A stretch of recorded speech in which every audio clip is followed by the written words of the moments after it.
Revamp Eudora, nilabas na sa advanced server at may mga binago sa kanyang skills. Alamin natin kung mas pinalakas ba siya o mas pinahina sa revamp na ito.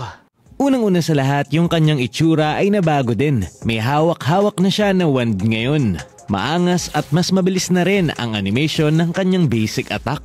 Umpisa natin sa kanyang passive. Kapag nag-skill ka sa kalaban, magkakaroon sila ng marka ng superconductor. At kapag nag-cast ka ng skill sa kalaban na may marka, magkakaroon ng additional effect ang skill mo na yon. Halimbawa dito sa skill 1, kapag nag-skill 1 ka doon sa may markang kalaban, malalagyan mo ng lightning chain ang kalaban. Makakatanggap ng continuous damage yung kalaban na yon, tapos may sabog effect pa sa dulo. Makakagain ka rin ng 25% movement speed habang active yung lightning chain.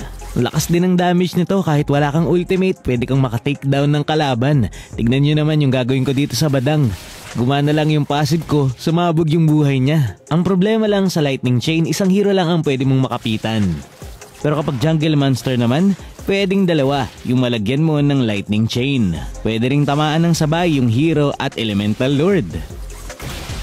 Kaya lang hindi nalalagyan ng passive yung minions, kaya mabagal pa rin mag-clear etong si Eudora. Dito naman tayo sa kanyang skill 2. Kapag nag-skill 2 ka sa kalaban na walang marka, kung kanino lang nakatutok yung skill 2 mo, siya lang ang may stun.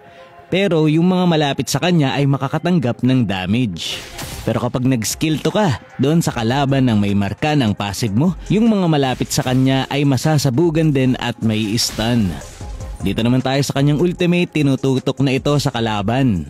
Kapag nag-ultimate ka doon sa kalaban na walang marka, makakatanggap lang sila ng isang damage. Pero kapag may marka yung inultihan mo, makakatanggap pa siya ng pahabol na damage. At malalak na yung damage nito sa mga kalaban. Hindi na maiiwasan yung additional damage. Kapag yung gitnang bilog ng ultimate mo ay tumama sa kalaban, mas malakas yung damage.